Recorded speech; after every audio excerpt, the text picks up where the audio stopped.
Alright guys, welcome back to this week's video where we will be talking about the two new events coming in, the Intergalactic Rune Rumble and the Scar event or the Lion King event, whatever you want to call it. But before we get into that, if you haven't checked out the DSA Discord, this is where you can find a lot of information, even I believe talk to some devs where they do drop information weekly, and it's kind of like a precursor to what's going to drop in the game before they actually make it public in the game in the news section over here in the letter area. So that's a good way to find out in a little bit in advance what you're gonna come into this week, and also get to talk to people, find it more in-depth stuff. If you haven't found a club yet, you want to find a club, it's a great place to find people besides here. And clubs can kind of get distracting when you're trying to find a club, for instance. So I highly recommend you guys go in there. And let's get into the next part here. Oh, actually, that's what I was thinking about. My Twitch stream. How could I forget? Shout out to my Twitch stream. If you guys have not checked it out, I highly recommend you guys going over there, give it a follow, give it a like, whatever you have to do over there at Twitch, because we just hit 50 followers, 50 plus followers actually, and we're growing over there. Got a good little community over there, and it's a great way to meet other Twitch streamers who do stream DSA, who are far better than me, I believe. So it's a great way to find them, and I think it's just a fun time. Usually you have a couple people on there and we talk and stuff like that, and it's slowly growing. You know, the averages are growing, so the more we do that, the better it is, of course. And I also, besides DSA, which I do stream every single day, I stream, well, at least for now, I'm streaming every single day. I've been able to, at least, but I also stream another game usually after DSA, which right now is Assassin's Creed Odyssey, and that game will change as I finish that game and go into another game. So definitely check it out. It's a great time, a great way to join a community. I also started a Discord. I don't really know what the hell I'm doing in this Discord, so if you guys want to go over there and check it out and talk and stuff like that, please do. The links should be in this video in the below, and so same thing with the Twitch stream. Twitch stream link should be down there below, so definitely check it out when you guys get a chance. Highly recommend it. I stream every day, like I said. So back to the event, we have the Intergalactic Rune Rumble, and this one just requires you to have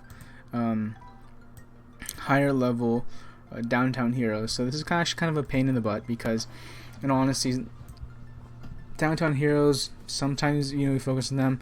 If you're later and you're focusing on them because of Tower 5, that makes sense. But if not, it's kind of like for those who are in maybe mid-game or early into the mid-game who haven't completed Tower 4, for instance, or haven't completed Tower 3, their main focus is not going to be downtown heroes. So when it comes to this, kind of like, oh, okay, this is actually very important, these runes, I need them, but I can't get them. So that's my only criticism of this event, is that they really stretch you out to use characters that you don't normally use, which is what the events are for, to be honest. But it's just kind of annoying because characters we're not used to using. At least in my personal experience, I'm not used to using a downtown team, except I guess unless you have a full Incredibles team, or at least the majority of the Incredibles team. I can imagine if you're using Dash and Elastigirl, maybe Mr. Incredible and Jack, maybe Violet, then that's when you're going to use downtown characters. Besides that, I really don't use them. And that's just personal preference. I prefer Kingdom Team.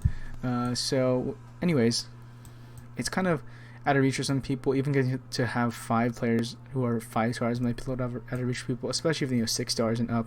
These two are pretty out there. But my only criticism about this event is that, one, the payouts are so low. I mean, for me, I'm only going to be able to do this. To be honest, even if I get the extra claim thing, and this is thinking I'm going to get 20 each time, for instance, that I'm going to get 3 attempts because I'm including the extra attempt from my club. In the 2 days it's going to happen, I'm going to get 120 at best alpha shards, which I'm really lacking, and I'm slowly starting to lack beta shards, so I'm not really getting much. And I just wish these things, and same thing with the Summoner's Challenge. Summoner's Challenge, these runes should be quadrupled easily. These things should be quadrupled. Same thing with Rune Rumble. These things should be quadrupled. It's just not enough, and I understand that there's a pay aspect to it, but it's ridiculous how much they give you. So this one needs to be bumped up. But in the time being, it's something that will be useful, at least to get those shards in a somewhat free way. So anyways, as the Elsa event is ending, Let me say goodbye as I try and creep in my Tapjoy gems slowly but surely. I'm kind of on the fence if I'm actually going to be able to get Elsa. I'd really love to, but I need Sven and Olaf and need to finish off Aladdin to get him there. But then also I need like 1,000,000 coins. No wait, I need 2,000,000 coin to get him up there. So that's going to be another like 2,000 gems. So we're looking at probably about 5,000 gems altogether in order to get these guys up there. So I'm really panicking now. I'm trying to finish my Tapjoy games, but I think I'm going to get them. I have faith in myself.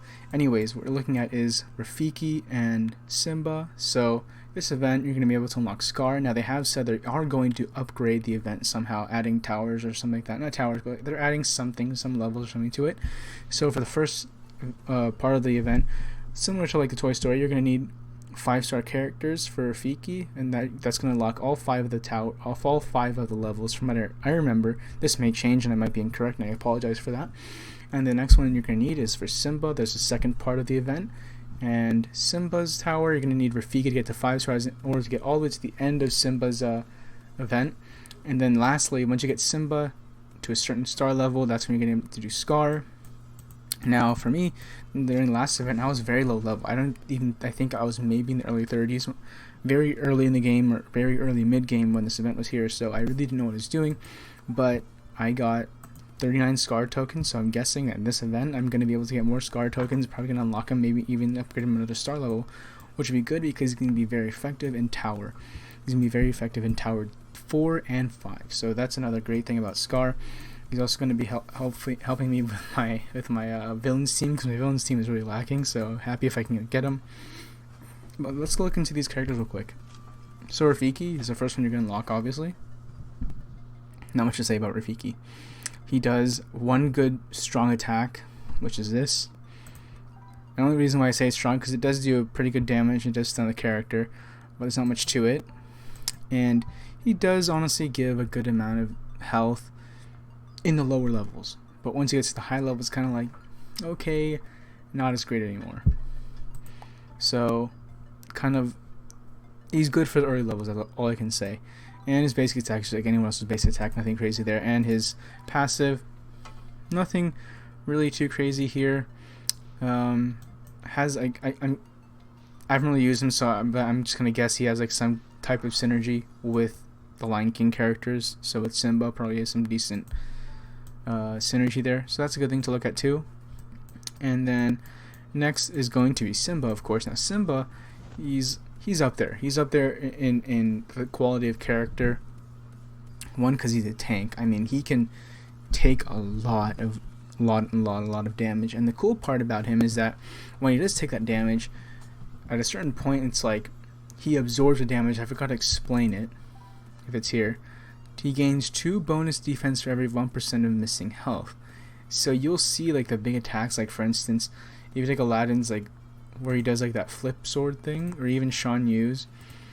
If you take Shan Yu's, now it's your turn special, or you take Aladdin's one jump ahead attack, man, they do not do much damage. I mean, I've fought a Simba several times where I use those attacks when I'm used to getting 2,000 plus almost 3,000 damage, 500 maybe.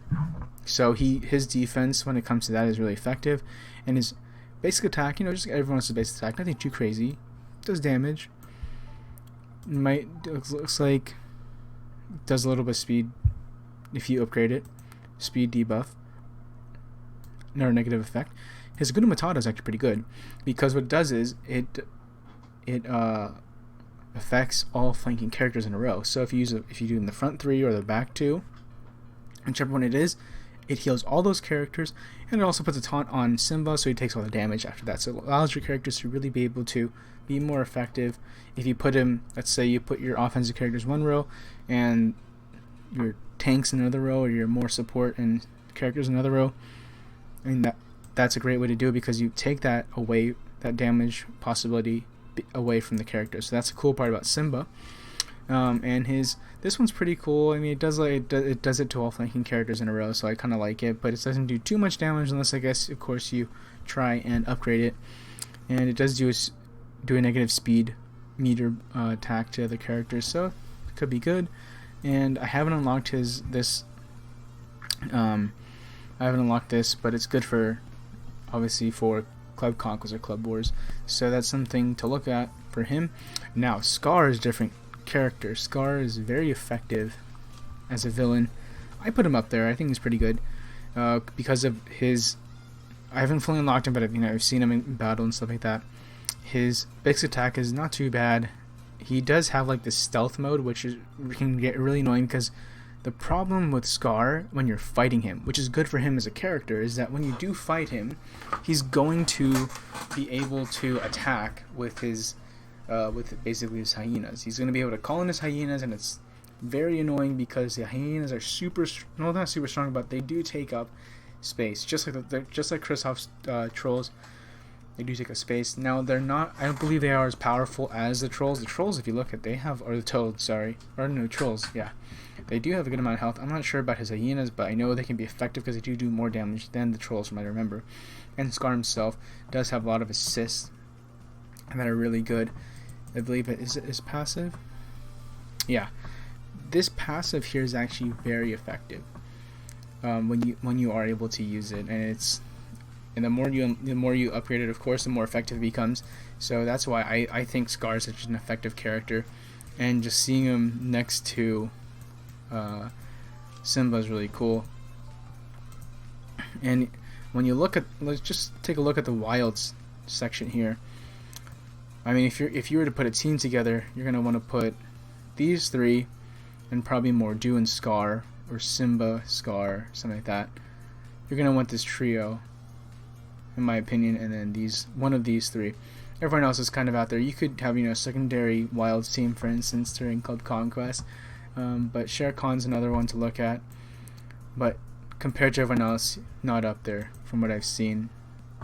It's kind of unfortunate that the Jungle Book team isn't that great, especially since Baloo is considered very much so like the worst character next to Isma and Tink. So it is what it is. But maybe when what's the kid's name? I forgot his name. Maybe once they bring him to the game, it would be good, or even like the snake or something. But we'll see. That's pretty much it for the events coming up this week. I'm really looking forward to it. I'm really looking to get Scar. Definitely, you guys haven't tried Tapjoy games. It's quite the drag, honestly. It can be quite annoying to do, but it does allow you to get those things. So I highly recommend you guys going after them if you can. And when you do, just grind them out. Use the gems effectively, because to be honest, and this is just like a tip for those of you who are trying to get like these guys still. Don't do this. I mean, I'm really mixed on it because sometimes I'll get 2 shards, sometimes I'll get 4 shards, and you're like, oh well, it equals out. Yeah, it might equal out, but what if you don't have that many and you use this when you could have used that 100 or so instead of getting 3 guaranteed shards, like for instance in this case right here. I mean, you can be the judge, of course, but that's just my observation, my tip for you guys there. So, you guys know what to do. Like, subscribe, everything like that. If you haven't checked out the Discord or Twitch, definitely check those out. You don't want to miss them. And with that said, guys, look for the news coming up later this week on Thursday. And I will see you guys in the next video. I hope you guys have a good one. Stay positive, guys. Have fun.